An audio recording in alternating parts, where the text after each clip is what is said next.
Egan jubilee flame more that he Chanmari no ho ni sem tin ni ha BKHP golden jubilee ni tu chu nei ni thum chu kan be chu le za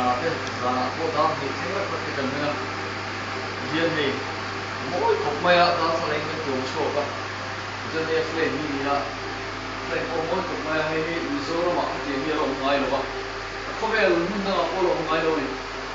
mun da zoro ma te chu te pe ten chi na mo ro chu nei kan tu tin kan si ma ko ti ne ma mun lo ba kan tu ko ke ni ya aro tu khop mai kan chu na mai chu nei first station ya ai sen na hian ni za na ngai si mai tu na chu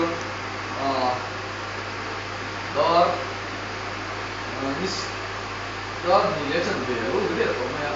ai kan siam chu ti chu ni ta hian Chanmari ma kan full thanga kan install na chuan man ti to lo chu ani ma ya ro ti lang dai hen chung be ne oi ni pun ro ti ti be ngai kan be remote along zui le nga la remote phong hian on phia off on on le chin ne kan off ta ti chuan BKHP Chanmari golden jubilee flame ka hoi kan golden flame hit hian ala in wa de le ka kan au cho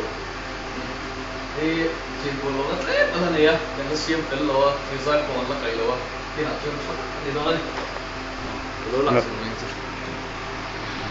je kan chun jom zel ne mai John he engineer in charge it's dia very well no te suai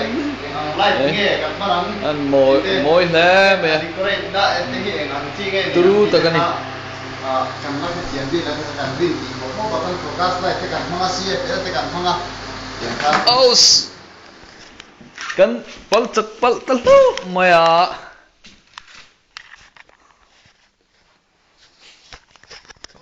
zoom le mi tu kan ti wire kan lo pal chat pal lo maya la tang te hinan la chin tai la na ti ya moi le maya so om dan ani ya du pia tan tha la the ni hemi ina po al consume tur za ti wat zangale som ru ti bor vela ne wat zaru ti bor vel antura isa pa ni ya ti mantan an po consume ko asak ang huway to chonin sa Singapore ko na ai no real way to chonin aman lai re mane ti ang meichher kan ne hi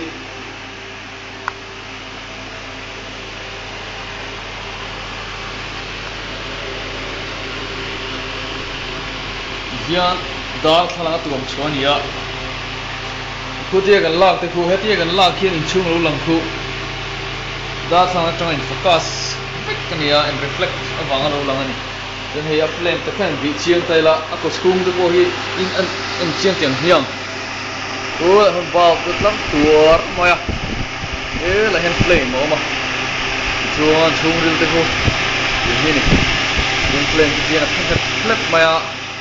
ra la kan chon mai al ang khup mai ni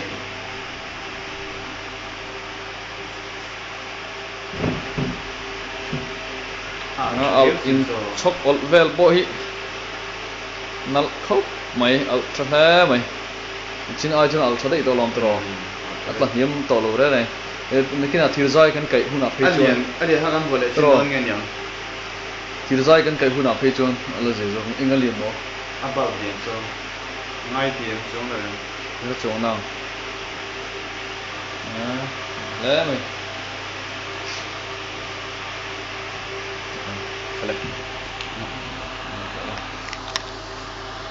khati zong kha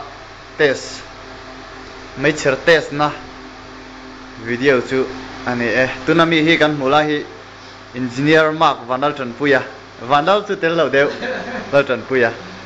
ani hi Baptist higher secondary school ahian physics teacher ani boka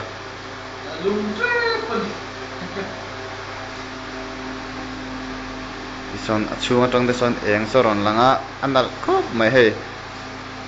tunami bulb bulami hi dar thlang vek ania chuan bulb hi rawng chi hrang hrang a sen leh a hring leh a pawl kan dah bawk a tin chuan helaya kan decorate na pawh hi an nalh thawkhat chuan kan hria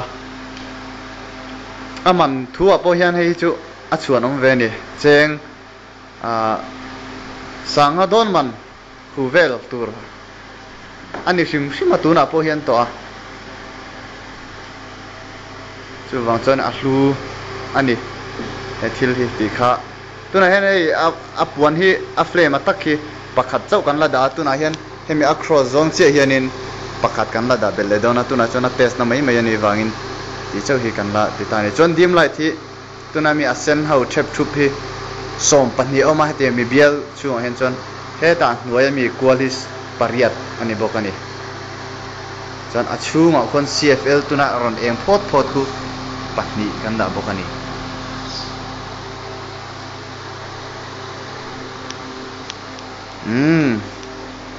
khati zawng khani selangin